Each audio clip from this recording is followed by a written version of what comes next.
in fantasy or consequences, try to go through, pick at that, see where this comes from. And look, I put some questions on the board. So where was it not safe, or whatever need you want to work with, you can write the question that you want. But you want to probe to get the client to recognize their unmet need. It's about her. Her whole story was about her mother. Mm-hmm. Her whole story was about her mother. Because our parents taught us what? What did our parents teach us? No, they taught us conditional love, that you were born, why? For their needs. To meet their needs.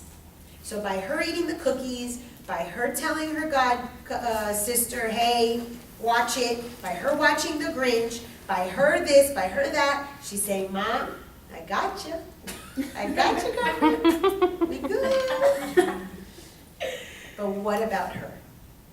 I'm late to class, I don't have chips, I overslept, but I'm having a good day? In most societies, that's not the norm. So there's something there. There's an issue here with fantasy and reality, an incongruence. So go there. Ask a question. I want you to think of a question that you can ask that will probe her into discussing her need. So let's play with that. What question can we come up with? We first have to identify the need. So what need do you want to work with? And there's no wrong answer. She thought it was validation. I saw it more of protection. You saw it more of connection. There's no wrong one. Pick a need. Which need do you want to work with? I want to work on connection. Okay.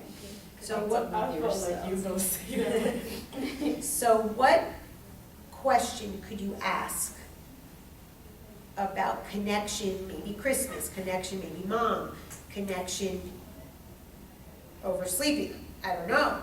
I mean, I gave you Christmas, so. Well, I have this question in my head that's not leaving, so I'm just gonna put it out there so it leaves already. Perfect. When someone asks you, how are you? What do you answer just to, hey, I'm okay, how are you? Or do you actually tell them how you feel?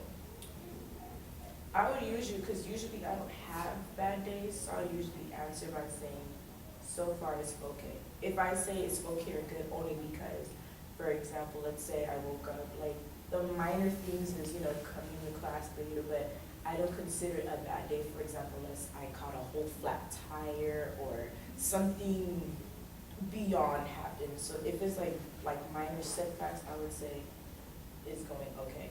Only reason why I slept late is because of watching the movie. And of course, watching the movie, The Grinch, you have time to actually think and reflect. And of course, if I'm watching the movie and Christmas is around the corner, it's because my god sister will be coming down for Christmas. So it's like I'm watching a movie that reminds me of her, and it's like, oh my god. So do you think you're unconsciously getting prepared for that perfect image of what Christmas should be? The image of Christmas is fine. It's just more or less, it's just her. Like, it's perfect if she's not in it, of course she's in it. Big issue with fantasy and reality. Like flashing lights, big time. Anybody who comes to take her fantasy from her, watch the hell out. You are living in such a cloud, you are floating. Join the club. Above This has forced me to come down to, I was watching this show, which I recommend, but it's sad, so. It's called Kidding. It's with Jim Carrey. He's like a Mr. Rogers, like a child PBS type of show host, but it's very sad. And his phone, he has this really antiquated phone. And there's a scene he meets a girl and he texts her. And you see that it's one of those old phones that used to press 1, 2, 3 to get the A, and then like that, like those super old to text. So his son takes him to the store and he's like, he gives the phone to the tech guy, and the tech guy is like, there's nothing wrong with your phone.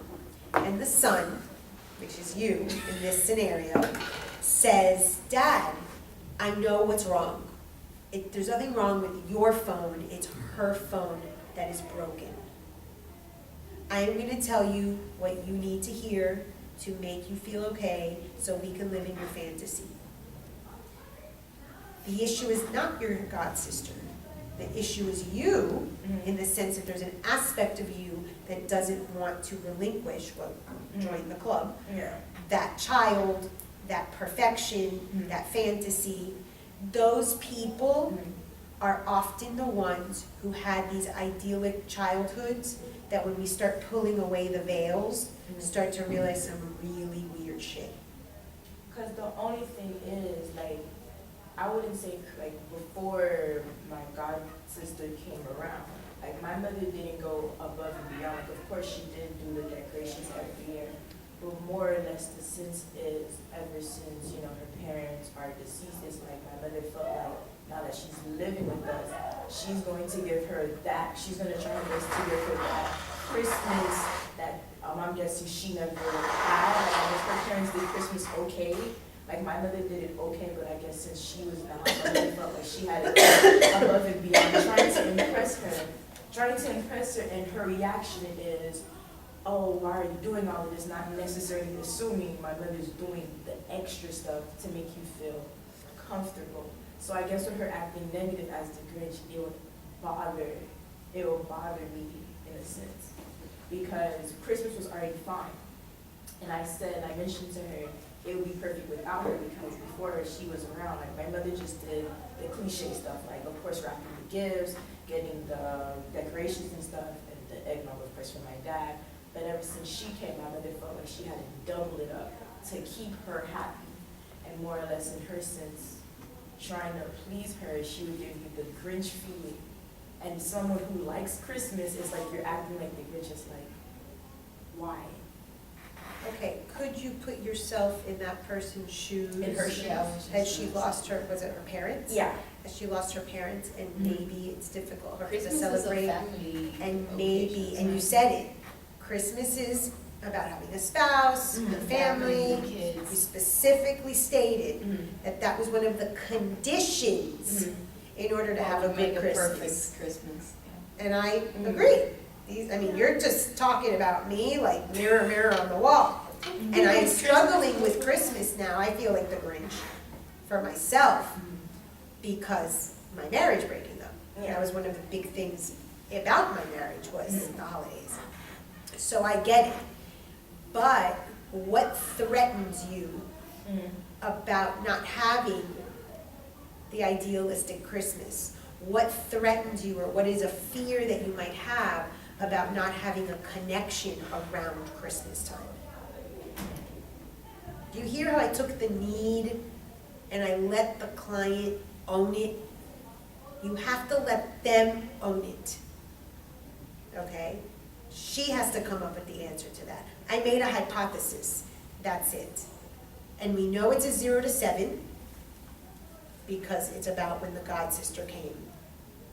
So it's a story related to her life. So what threatens you, or what fear is there around not having a connection with Christmas? Because all that your god sister brings is a reality that you don't want to see. Yeah. That Christmas one day, your parents are going to die, your parents might be divorced, you might be away, you might be stuck at home with a newborn. You're coming.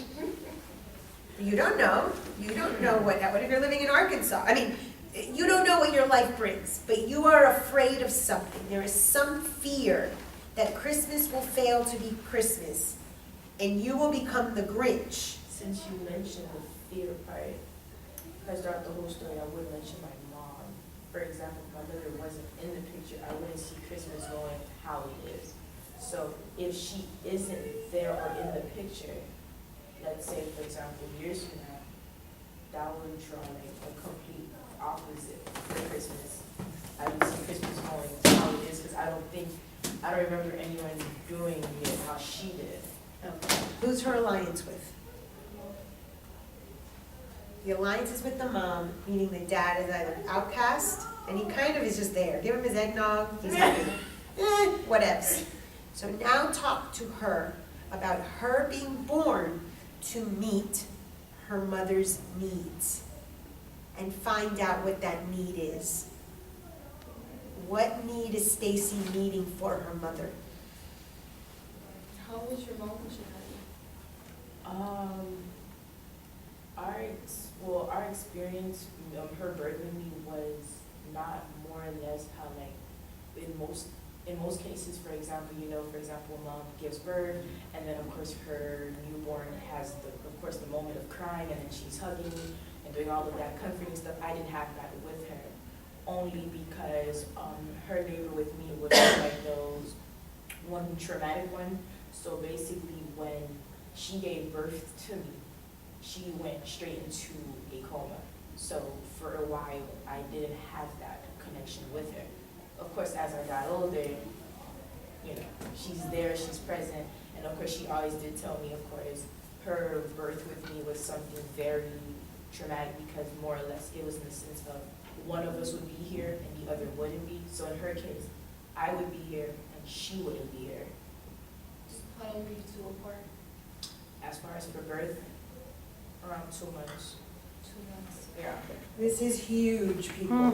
Huge. You see how oversleeping and Christmas and the fridge leads you to the core issue? I already knew it was a fantasy thing because of the incongruence of I overslept, yet everything's great. Right there, your initial reaction should lead you to the unmet need and the archetype. This is an archetype of Neptune. And we have him on this poster as the innocent. What's more innocent than Christmas, my friends? Eat the cookies, let's shake the snow globes, let's sing the Christmas carols, let's wrap the presents, let's pretend. Her root subconscious story is, and that's what her god sister is bringing up, because her god sister has to live without her mother. Is Stacy capable of living without her mother? So the more that you can be present for her, the more that you are this connection, this union, the more you're healing that separation. And that's a birth story. That's a birth story. The birth process tells us about how we transition into new stages in our life. I feel like she's more afraid that because you didn't have that connection with your mom for 2 months, now having your god sister, it's like She's poking it. she's also removing some of that love and connection with your own mom because True. she Very needs true. she needs a Right. mother now. That's why my mom is going all out because she Right, so she there's needs a to make it up. jealousy thing there. Yeah. So she's not removing your mother, okay? She's just because she's there and your mother has a wonderful heart and took her in, doesn't mean that she will love you less. That will never happen. Well, we can't say never and things like that, because we don't know. We don't know. So it's not. We're not playing God as therapists. Okay, what was your thing? I didn't hear you. And I think God is there for that's funny. No, my question was, are you not allowed to tell the client never? In a Well, it sense- depends on the context, but how does she know that that'll never happen? What if your mother has a deep-seated belief that if you become a lesbian, or if you date a white man, or if you become a police officer, that she will disown you? She doesn't know that. And let's say that you come here and you say to me today after class, I'm switching to criminal justice because I want to become a police officer. And that is the one thing forbidden in your family, and she just told you as a therapist that your mother would never. We have to be very careful. We are not God, we do not know. What we do know is that there is a lack of a connection need, that Stacy puts on a fantasy for her mother, and Stacy needs to believe that her and her mother will never be separated. But the root problem here is, it's either my mom or it's me. So Christmas time is a forced time to say, you see, it's perfect. It's me and mom and I, we're a team. But then Grinchy comes and says, my mommy died. This is not gonna be forever. But do not pop this chick's bubble during Christmas. Oh, hell to the no. Because it'll remind her of her subconscious birth process that mom and her were separated. So I told you before about my own issue, and I said addiction. I don't have addiction, that's another one here. I had a cult. I told you about fantasy. The archetype of Neptune, coma, snow globe, delusion, fantasy, Christmas, addict, cult. On the thing we have innocent.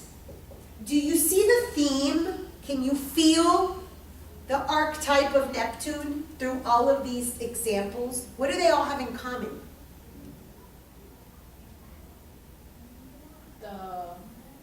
Well, I'm looking at fantasy and delusion. She's just keeping her innocence of my mom is always gonna be here. I'm mama's girl. Right. Mama's Not love. living in reality. Never Right. living in reality, that was her reality, that her mother and her were separated at birth. Well, I will never have this happen to me again. If you don't work these issues, it could create a very big problem when your mother dies. It can create a major trauma. That could be the thing that sets you off. And then you'll have to shatter the snow globe, as I call it, and you'll have to accept and deal that mom is not gonna be around forever. So your god sister is doing you a favor. Because all she's doing is poking, come to reality, come to reality, come to reality. You need some reality in your life. You need more.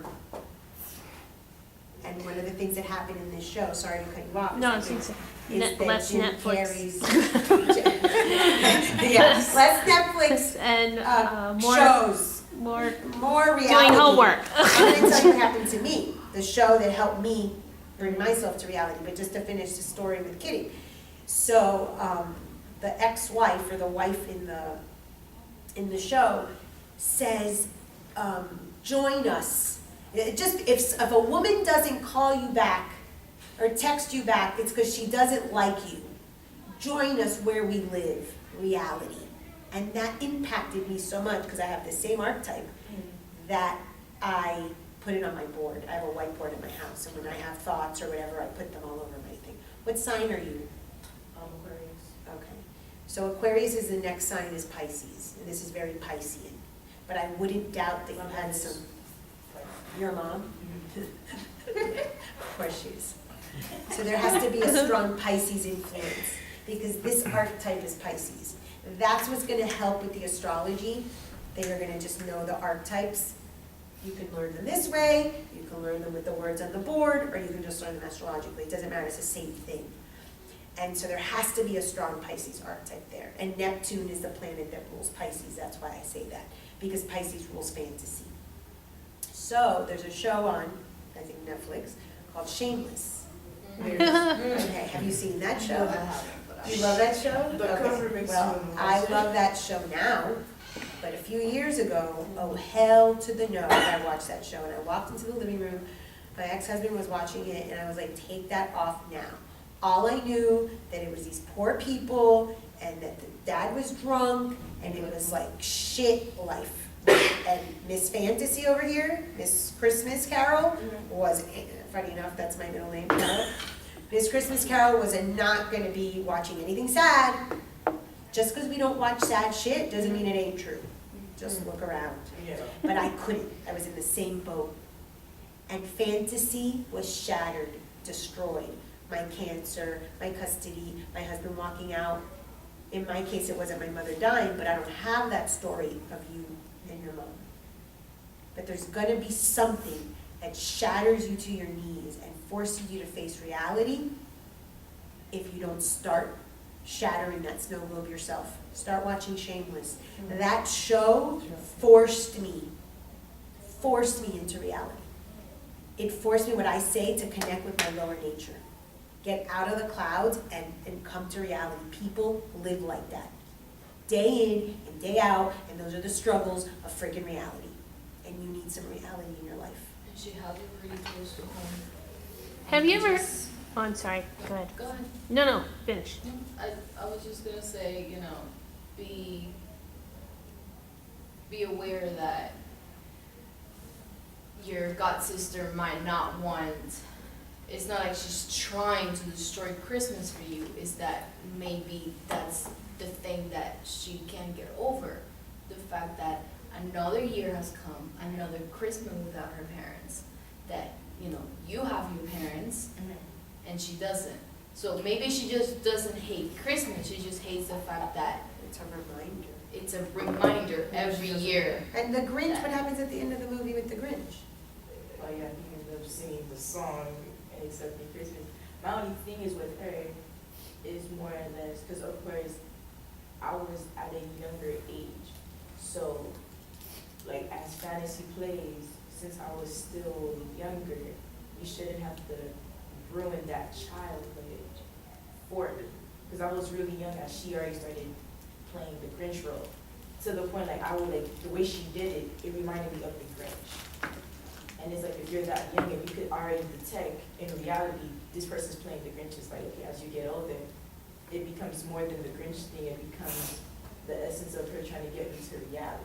Right, which is what you're denying, just like I was. Since So day in one. the model, right, just happens to be, they affected an area of your life, Christmas, Yeah. that's very special, and I totally get it.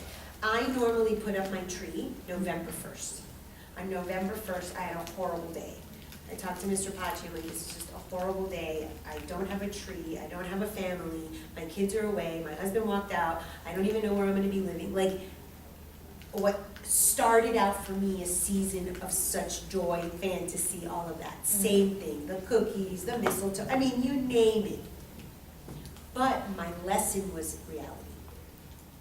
So that's why I shared that with you. That's when you can share with a client some personal wisdom, a pearl from your personal life, if it will help them. Other than that, there's no real reason, it's not your session, you don't need. But that resonates with me, because I know exactly the situation you're talking about. The minute I was taken away. I was taken away from my childhood up until this age that I'm 45. That is Christmas in my house to a T. So what I've learned in this particular year is how detached from reality I was, that I needed a big slap in the face, a big kick in the ass, a big ass cancer, a big ass divorce, my 3 kids leaving all at once, me moving, I don't have a clue, I'm in such limbo. Yeah. So if I feel that my situation, a fantasy to reality, might help you as a client, then we share it. If not, it's just gossip, and that's fine too. But try to share with a client something from your own life that's gonna resonate, that might, now she knows that we're both Christmasites. We got that connection. Christmas is her thing, Christmas is my thing. Right there, I've built a rapport with you. Now let me share with you my slap from reality. And I don't want that to happen to you the way it happened to me, so we need to look at some reality-based things. Watch that show, Kitty. Talk about fantasy to reality. Has And anybody it's heard, sad, but it's good. I mean, anybody heard, I think I'm saying it right, but I'm not sure, on Netflix, Black Mirror? Yeah. Yeah? My daughter was watching it. Sounds like something you would like. I don't My know what it daughter is, was but it watching sounds it. like something you would Everyone- like. It's a different- The first it's a- episode of the first season is very disgusting. It's very good because it opens your eyes about society and how actually people think. And that's what she needs. Yeah. That's what you What need, is it called? Stacy. Black Mirror. Black Mirror. Every single Shows- episode is a complete different theme, Yeah. different like Oh, so they're not moral. built Like, on one Yeah, another. it's like an it's anthology. literally like Each episode every is single like- episode is completely different from the next. She told you me could pick if- season 2, episode 3, and you. She told me It's about like the you're watching one the with the first mother who puts the electrode in her Yeah. daughter's brain Actually, or eyes, Yeah. so she can watch everything she does. Yeah. It's like It's dark shit. Yeah, it's But dark shit. people like Kind of like the us, Twilight Zone. people like us that want to The first pretend that episode dark is shit very doesn't exist, that your mother could have died at birth. And what's carried here is guilt. There's a big element of guilt inside of you, just FYI. You could have killed your mother. So if your mother is brought to life around Christmas, oh honey, you are gonna play that Christmas role like nothing you ever knew before. But what I'm getting is guilt. So we would have to explore the guilt around the fact that it was either you or your mother, and luckily both of you lived. But what if, but what if, but what if? And notice what she said before, and that was a great question. I didn't know why you said it, but it turned out to be a great answer. Rarely do I have a bad day. Oh, come on. I was like that. I would sit and tell my clients my life was perfect. I was so disconnected from reality. So disconnected. And I have this shit on tape because I record client sessions. And I would sit there and go, my life is pretty perfect. I'm the perfect husband and the perfect this and the perfect. That's how clue-fucking-less I was. So watching these types of shows, It brought you back to reality. totally, Shameless for me was the one that did it. Yeah. It really got me into the carnal, and woof. And also just understand that when we say come back to reality and shattering the globe, doesn't mean that you just get rid of everything that you've enjoyed. Oh, right, It right. means adapt is what it means, adapt. So you're going to be adapting to reality with your God sister or however you relate to her. And maybe by seeing things through her eyes, and you adapt. So maybe you don't hate her for ruining your Christmas ideas, and maybe you include her in other things that you might do that you enjoy for Christmas. I Yeah. think in this case, I would tell you, I would explain to you how she mentioned, share something about your own personal life. I think in this moment, I would take a moment to kind of, since I mentioned before how I've never had a Christmas, so I wanted you to tell me about the Grinch and your Christmas and how does it feel. I think it would help you to see my point of view about Christmas and what has been my life without Christmas. I was taught that you didn't have to wait for one specific day out of the year to give the people you love, time together, like you mentioned, the family being together, in the onesies and stuff, and gifts. So maybe it could help you any other day, just doesn't have to be a special day, just a plain Monday or a Wednesday, get something for your mom. Hey mom, here, I got you something, spend time with your mom, just, have that connection with your mom other than Christmas. I mean, we do, it's just, Christmas is like, don't get me wrong, Mother's Day, all the other holidays, birthday, because our birthday's the same, like February 8th, she's 2 But those are special occasions. I'm saying any day of the Even a year. random Oh, day, like random today, day. we gave her a random Thursday or Tuesday, what is today, Thursday? We gave her a gift. She wasn't Yeah. expecting that. And that will. That's a nice suggestion. Like every That's a day good is- That's suggestion. what helped me to understand, as a child, I would see my friends getting gifts and going on vacations and having trees and stuff like that. And I would look at myself, go to my house, there's no gift, there's no nothing. But I wouldn't be sad because I knew that throughout the entire year, not just my birthday, not just, I would get gifts, I would get love, I would have movie times with my parents, not that many. After I started speaking English, they stayed in Spanish and I don't watch Spanish show, but that kind of, took the movies out, but we used to have that. And that made it okay for me to Christmas. My fantasy about Christmas wasn't shattered because there wasn't one in the first place, because I would have my own type of special Christmas throughout the entire year. Yeah. So that could help with your connection with your mom. That could, like she mentioned, that when the day comes that you will have your first Christmas without your mom, you probably won't even celebrate it. Well, maybe if you start now having that connection, you won't feel as bad because you said, I had every moment that I had with my mom, it was special, not just Christmas. And I have a question. Are there other traditions that you and your mom have alone that aren't Christmas? Other than our birthdays, that's because it's the same month, that's about it. Okay. Yeah, that's about it. So what I hear you saying is perhaps creating traditions that are not A, Non-traditional. that are not holiday, occasions. non-traditional occasions. That means that you can also sanctify the relationship, the connection between just you and her. That has nothing to do with your god sister or a sibling or your dad or even the whole country that's celebrating Christmas or the world, but rather Stacy and her mom. It could be simple, like lunch. Getting a